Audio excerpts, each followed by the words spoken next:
Howdy, y'all. Joe Hills here, recording as I always do in Nashville, Tennessee, and I'd like to welcome you to Minecraft Morning Musings. This morning, we're going to look at the importance of self-knowledge and self-control through Lao Tzu's 33rd chapter of the Dao de Jing. To quote James Legge's 1891 translation, "He who knows other men is discerning. He who knows himself is intelligent. He who overcomes others is strong. He who overcomes himself is mighty. He who is satisfied with his lot is rich. He who goes on acting with energy has a firm will. He who does not fail in the requirements of his position continues long. He who dies and yet does not perish has longevity." Lao Tzu clearly expresses in the first few lines that knowing others is good, but knowing yourself, that's just a little bit better. Why is knowing others good?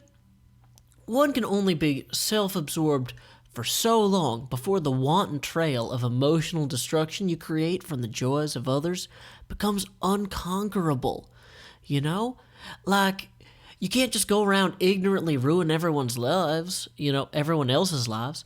You can't also be ignorant of the ways in which they can ruin your life, Let's say, for example, in video game terms, think about Super Smash Brothers. It's available on a whole bunch of platforms. You're old enough to remember one of them. If you don't know that Samus can charge up a blast of energy and then energetically blast you with it, you won't be prepared to dodge said energy blast. Or, better, to interrupt the charged blast as Samus is charging it. You could get out in front of that so you don't have to get out of the way of it. But you have to know that Samus is capable of said energy blast. Now, to take it one step further, why do you have to know yourself? If we keep thinking in terms of Smash Brothers, not knowing how to move your character around the screen or attack is way more problematic than not understanding your enemy.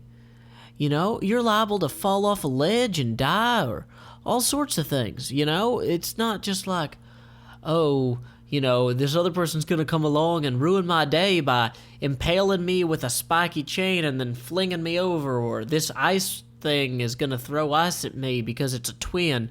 You got to worry that, I'm going to fall off this ledge because I don't know how many jumps I have. There is no excuse for that. You should know how many jumps you have. Anyway, so we explored Smash Brothers, and that's a pretty good metaphor. It really fits that whole Nintendo thing that folks are really big fans of. But let's go with something more subcontinental for a moment. Let's examine the executive and the elephant. In the book The Executive and the Elephant, Richard L. Daft, the Brownlee O'Curry Jr. Professor of Management at the Owen Graduate School of Management, Vanderbilt University, breaks the human mind into two parts: the executive and, drum roll please, da-da-da-da-da-da-da, dinner roll please, nom-nom-nom-nom-nom-nom-nom, the elephant. Daft envisages, that's a better word. Daft envisages the executive as the part of your brain that knows what it should want and wants that thing, while riding atop an elephant despite being a tiny person in a suit. Now, the elephant is the part of your brain that wants to do whatever the heck it wants to do, and will just go around stomping things and, living that life while not wearing a fancy suit or any clothes at all even. Now, Daft further posits that only by understanding how to manipulate the elephant can you achieve true lifestyle change, or meaningful lifestyle change, or lasting lifestyle change. Any sort of lifestyle change that you would want, you need both the executive and the elephant on board. Now, for example, let's say that you want to spend more time being creative every day. You might first observe your behavior over time and attempt to discern what time of day you feel most compelled to create. You know, when do you just get that spark, that energy? When do you want to get something down on paper or in the computer or on canvas if you like painting with physical things on physical other objects and things, you know? And then you got to think about, like, okay, well, when do you feel least creative? You know, right before you eat, right after you eat, right before you sleep, right after you sleep.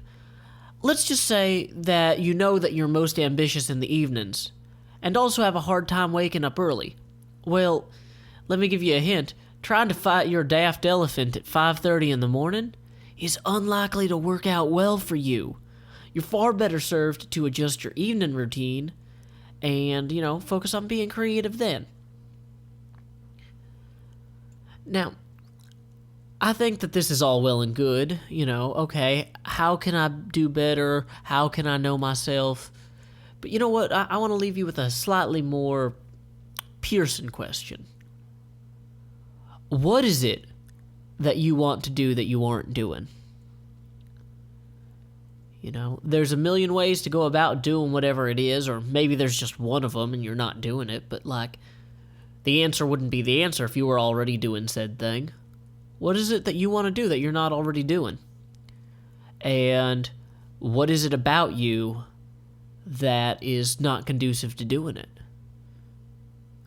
You know, there can be external forces at play in any situation. There are some things external that are somehow magically or physically or just actually affecting everything. But in other cases, a lot of it's just you. So, you know, how much is it other people? How much is it other things? Then how much is it just you that's holding you back? So, anyway, lovely rainstorm to illustrate the external. This is just kind of fortunate. Or unfortunate if you hate rain, or if you're one of them creatures that melts in the rain. Oh, hey, 2 islands at once. Bitches doesn't give me a lot of those. But anyway, I hope you guys enjoyed today's reflection. And as this series is experimental, I'd really appreciate it if you click thumbs up, thumbs down, comment. Tell friends. You know, you probably know people that like weird things. And if you want to be like, hey, you like weird things, here's a really good weird thing. You know, I'd appreciate that. So, anyway, though, until next time, y'all, this is Joe Hills from Nashville, Tennessee. Keep adventuring.